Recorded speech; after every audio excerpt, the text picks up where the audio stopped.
I'm Eric, I'm Spencer. and we're reviewing Fire Emblem Fates.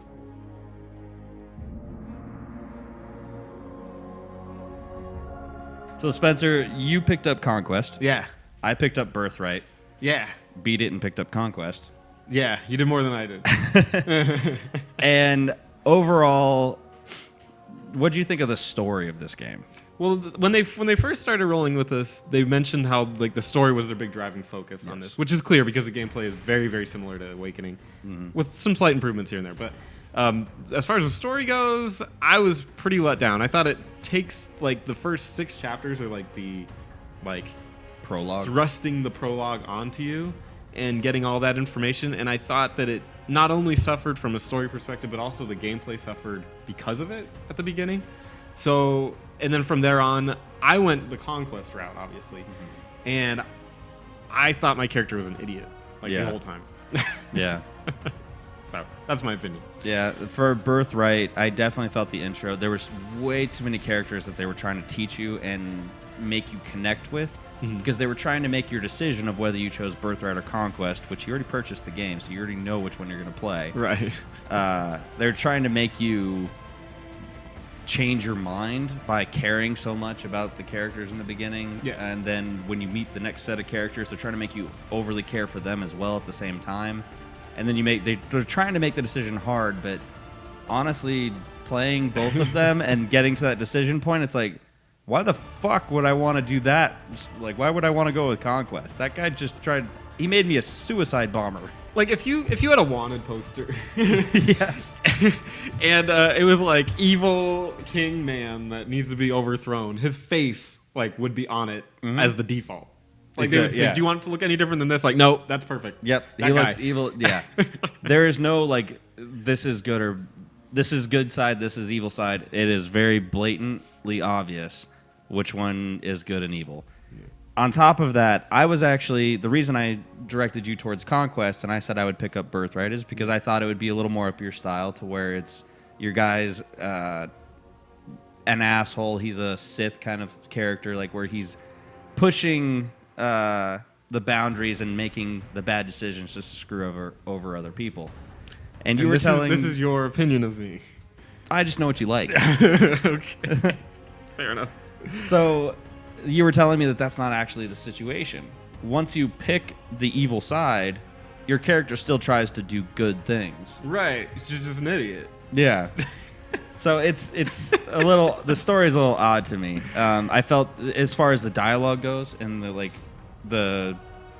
they focus so much on character development and not so much on the story development. Like, I think they overly push so many of the characters and try and make you care about the characters in the game, not so much the story in Birthright and Conquest and Fates. Well, Fates. They push way too hard on the character development. Yeah, I thought it was a little bit rough. They needed to focus more on, and I'm going to say this lightly, what Fire Emblem usually was more of a, what do you call it, like a civilization, like a what do you call it, political kind of story. And this one was so entrenched in the characters, and like, we want you to love these guys and all of these guys, and it's like, I don't want to. Yeah. Like, the whole point of the Fire Emblem is always like a kingdom is at war with this kingdom, and usually this kingdom, and yada yada, everything going on. And it just didn't feel like the focal point, and I just thought the story really dragged. Yeah. I didn't like it. So graphically, this game, what did you think, Spence? I thought it was good looking. Yeah. I liked the cutscenes. I thought that I'm surprised that the 3DS can put out some of the quality cutscenes that it did. I shouldn't be, because a lot of them were used in like the trailers and stuff like that. But even still, it was nice to see it. It wasn't a huge departure from what they've had, but I thought that for what it is, it looks really good. The environments look cool. I like it when you use like the effects on the fields, and then it like goes. And oh like yeah, that. yeah, Like the dragon veins. Cool little effects like that going on. Yeah. I thought that when you start a fight with somebody and they do like their little moves and stuff, animation looks beautiful, especially considering it's a 3DS. You don't really see that on the 3DS very often, especially a tactics game. Yeah. I think most people are content with just like, ha! So. Yeah, I do think they did a great job with the animations. My only gripe here is the cutscenes, how they use them. It kind of goes back into the story aspect of they were basically like entry videos. Like you think like WWE, like, oh, John Cena's coming in. Like that was pretty much how they used the cutscenes. They didn't really use them to tell the story. They used them to show you how badass a guy was, kind of thing. Gotcha. Like that's how they ended up using him. Yeah. And I wish that they would have done more story-based stuff. Like Awakening, there's a midpoint in the game where something really big happens and they put it in a cutscene. Loved it because it let me experience the story by them showing me. Yeah. And there's a lot of scenes where they have like dialogue of the story. For how much story they actually present to you, they could have animated it all. Because there's not many times that they're just giving you straight story because it's character development. So the sound and music, did you pay attention to it at all? No, I listened to it a little bit, and they're like kind of like the other Fire Emblems. They just have where when they say something, it's like, "Hey, yeah, yo, yeah, what's up?" So I'm surprised because there are other tactics games made by like less prominent people that have like almost full voice acting. Yeah, this one, I will say though that it is really nice because they use their dialogue. There is so much text, and it's so frustrating to have to read all of it when it's all character development. And I'm sorry, guys. This character development is just way too much. I'm gonna try and not talk about that anymore from here on out. Yeah.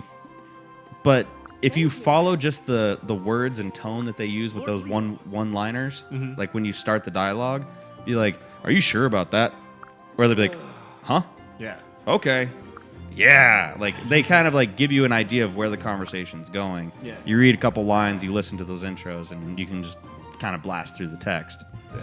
As far as sound for me, most of these I listen to other things when I play them. Yeah. Because a lot of it's grindy, so yeah, it's just like listen to something else. Definitely. From a gameplay perspective, I want to just say that this is very much in line with Fire Emblem. So if you like Fire Emblem, you're probably going to find a lot to like here. Yes. It's the same leveling up. It offers the easy mode style that was in like Awakening, where you don't have to go like the hardcore, what is it, permadeath route.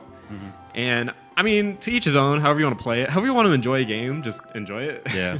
The people who like smash people for not going the hardcore route, like who gives a shit? Like if you want to play it that way, then play it. Yeah. As long as you're playing a game and you're having fun, who cares? I went the permadeath route. That's just how I always play it. I've been playing it that way since high school. Yeah. So it's hard for me to break out of that.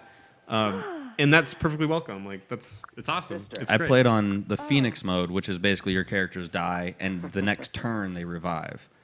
I would then make rules to myself like, oh, he died, okay, can't use him in combat anymore. But I didn't want to lose the character because he was building relationships with this other character because I wanted him to fart me out a kid. Yeah. That's how it works, for sure. I don't know a lot of biology. But yeah, as far as the gameplay goes, one of the major factors that changed in this game was that your weapons did not have durability. Some of them only don't. your magic, your healing abilities have durability. Fucking annoying. But your weapons do not. So I think that is it makes the game a lot easier than the previous versions because now you have like these super weapons that you can always use. Well, and to me, it took a little bit out of the whole management idea of the game, where you're like, I got to make sure everybody's well equipped, nothing's gonna break in the middle of combat. And when it does, you're like, oh fuck. So I liked it, but I mean I can see where they're coming from, where it's like, why do we even really have it? Yeah, because you get that Kind of super annoying. weapon. You get that super weapon that only has 10 charges, but you get it in the very beginning of the game. Yeah. And you're like, do I want to use it on this guy? Well, if I don't use it, this person's gonna die most likely. Yeah. And it's just like, well, you have this weapon that you. God forbid, like you use it and then somebody attacks you. Yeah, and then you're just throwing through charges. So some of my cons for this game, I thought Fire Emblem Awakening was a lot more engaging story-wise. The multiple paths that they're offering with this game. So if you purchase one of the copies of Fates, Birthright or Conquest, it's $40. You want the next version, so you want the other version you didn't get, that's another $20. If you want the day one DLC, that's $20 also. And if you want Revelations, that's another $20. Yeah. So in Story- total, and- it's like and- $120. And the main push for it is the story. You're Yeah. getting different stories. None of the stories are that amazing. No. And they're really not that much different. Like, the only difference is that you're on the other side of them now. Like, I've played through almost both games completely. Birthright completed, Conquest 2/3 probably the way through.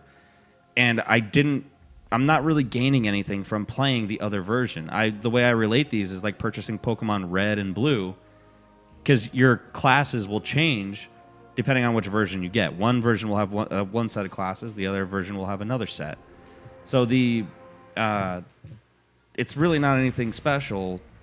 It's like, do you like Pokemon Blue? Do you like Pokemon Red? Revelations is like Pokemon Yellow. We'll see what that's all about. I think it's coming out this week, okay. if I'm not mistaken, but I'm not even going to bother. Yeah, I think another con for me would be the intro is a little bit rough. It kind of breaks a lot of rules of Fire Emblem like right away, and then brings you into like the real game later on, which is really annoying. And then the other one is that it's not a huge change from the others.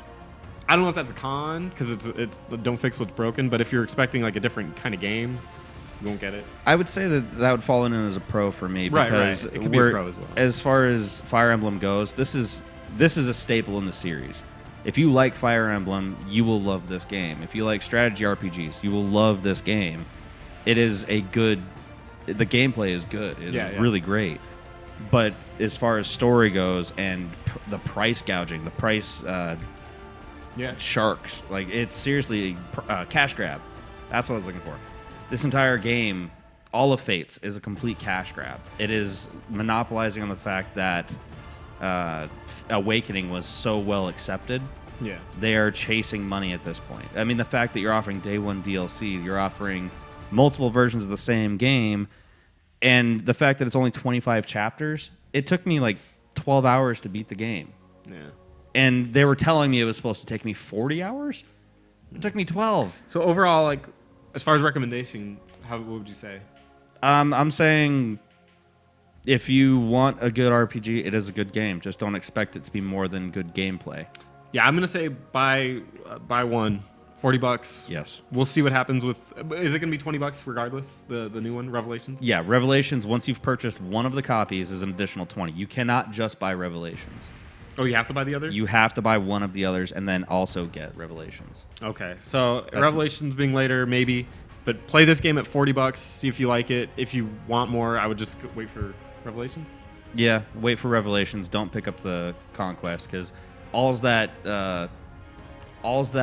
Conquest offers you is different kinds of classes, different Pokemon to catch. That's really it. Cool. I'm Spencer. I'm Eric. This is The Etch. Thanks for watching. Hey guys, thanks for watching. Be sure to give this video a like, comment below, and subscribe to our channel. We do new reviews and podcasts every week, and you can get in on the action on twitch.tv/thisisttheitch every Saturday at 11 a.m. Arizona Standard. Take a look at our gear on Spreadshirt.com and scratch that fashion itch. Download our app on the store.